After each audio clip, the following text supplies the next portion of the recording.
Hello friends, welcome to my YouTube channel. Exercise 6.5 से question number 2 करेंगे। ABC is a triangle right angled at C. ABC एक triangle है और सी के ऊपर 90 डिग्री का एंगल है। राइट एंगल यानी कि सी के ऊपर 90 का एंगल है, तो सी जहां पे होगा वहीं पे 90 का आप एंगल बनाना। बाकी के जो ए और बी है वो आप कहीं पे भी लिख सकते हो। आप यहां पे ए लिख दो, यहां पे बी लिख दो, उससे कोई दिक्कत नहीं है। तो मैं यहां पे ए लिख देता हूं, यहां पे मैं बी लिख देता हूं। If A B is 25 centimetre and A C is 7 centimetre, अगर ए बी की लेंथ 25 सेंटीमीटर है और ए सी की लेंथ 7 सेंटीमीटर है, देन फाइंड बी सी। तो बी सी की लेंथ बताइए, बी सी कितनी होगी। तो सिंपली इसके अंदर पाइथागोरस थ्योरम लग जाएगी।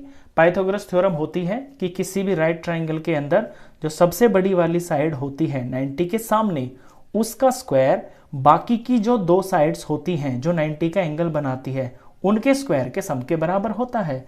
तो by Pythagoras theorem in right triangle A C B, इसके अंदर फिगर के अकॉर्डिंग सबसे बड़ी साइड क्या है, ए बी। तो ए बी का स्क्वायर बराबर हो जाएगा A C square B C square plus B C square. अब यहां पे मुझे जो निकालना है बी सी, तो बी सी वाली टर्म को मैं लेफ्ट में ले लेता हूं। इसी चीज को मैं ऐसे भी तो लिख सकता हूं और करके इन दो साइड को मैं इधर लिख सकता हूं। बात तो एक ही है, B C plus A C square is equal to A B.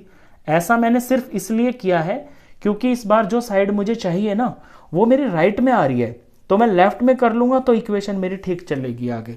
तो ये कोई फर्क नहीं पड़ता, इससे साइड्स बिल्कुल सेम है। तो B C square plus A C square is equal to A B square भी लिख सकता हूं मैं। अब यहां से वैल्यू पुट करना शुरू कर देते हैं। तो बी सी की तो वैल्यू मुझे पता ही नहीं है, तो B C square as it is रहेगा। ए सी की वैल्यू मुझे पता है 7 है, तो ये 7 का स्क्वायर हो गया। और यहां पे ए बी की वैल्यू है 25, तो ये 25 का स्क्वायर हो गया। अब बी सी मुझे चाहिए, ये इक्वेशन बन गई ना। बी सी मुझे चाहिए तो बी सी को मैं अकेला कर लूंगा। बी सी स्क्वायर यहां पे रह गया और 25 स्क्वायर अपनी जगह पे, ये प्लस 7 का स्क्वायर इधर जाएगा तो -7 स्क्वायर हो जाएगा। अब आपको समझ में आ गया होगा कि मैंने इसको उल्टा क्यों किया, क्योंकि जो चीज मुझे चाहिए ना बी सी, वो मैंने लेफ्ट में ले ली ताकि मेरी इक्वेशन प्रॉपरली चलती जाए, जो मुझे निकालना वो लेफ्ट में आ जाए। अब सॉल्व करना शुरू करते हैं। तो बी सी को एज इट इज लिखेंगे, बी सी स्क्वायर 25 का स्क्वायर यानी 25 को 25 से ही मल्टीप्लाई करना है, -7 का स्क्वायर यानी 7 को 7 से ही मल्टीप्लाई करना है। नेक्स्ट स्टेप में B C square is equal to 25 को 25 से मल्टीप्लाई कर लेते हैं। 25 इंटू 25, 5 5 जो 25, ये 2 हो गया, 10 और ये 12 हो गया, और 25 2 जार 50 होता है, ये 5 ये 2 और ये 625 माइनस 7 7 जार 49 होता है। नेक्स्ट स्टेप में B C square is equal to, अब ये डिफरेंस हो रहा है, इनका डिफरेंस कर लेते हैं। 625 में से 49 माइनस कर लेते हैं, 15 में से 9 गया तो ये आएगा 6।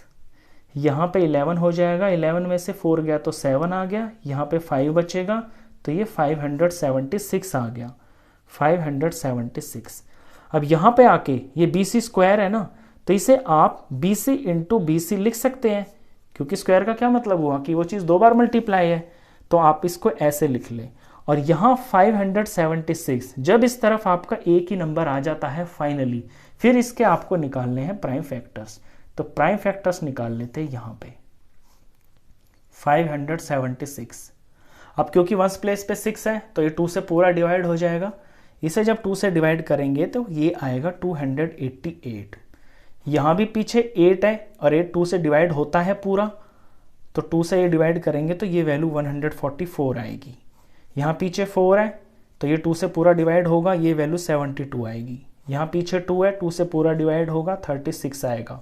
पीछे 6 है, 2 से डिवाइड होगा 18 आएगा।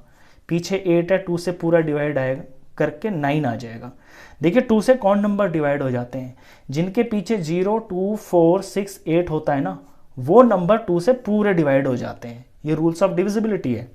अब 9 तो नहीं होता 2 से पूरा डिवाइड, 9 होता है 3 से डिवाइड, करके 3 आ जाएगा, 3 से डिवाइड होके 1 आ जाता है। ये इसके प्राइम फैक्टर्स हो गए हैं। इन प्राइम फैक्टर्स को आप ऐसे उतार लोगे, 1 2 3 4 5 6, तो 6 बार तो इसके अंदर 2 है, 4 हुआ, 5 हुआ और ये 6 हुआ, और 2 बार इसमें 3 है, मल्टीप्लाई 3 इंटू 3।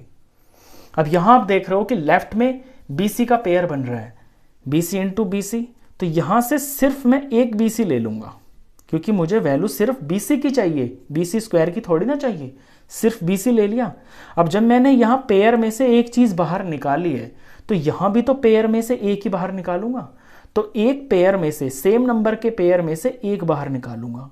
इन दो में से मैंने 1 2 ले लिया, इन दो में से मैंने 1 ले लिया, अगले पेयर में से मैंने 1 2 ले लिया, अगला पेयर 3 का है, इनमें से मैंने 1 3 ले लिया। यहां पे आपको ध्यान रखना, इस तरह से करेंगे इस क्वेश्चन को आके, तो बस इसके बाद तो सिंपली मल्टीप्लाई करना और आंसर आ जाएगा। 2 2s are 4, 4 2s are 8, 8 3s are 24, ये आ गया है 24। सारा क्वेश्चन सेंटीमीटर में है, तो 24 सेंटीमीटर इसका आंसर। क्वेश्चन खत्म। तो इस वीडियो में बस इतना ही। नेक्स्ट क्वेश्चंस के लिए मिलते हैं फिर नेक्स्ट वीडियो में, तब तक के लिए गुड बाय।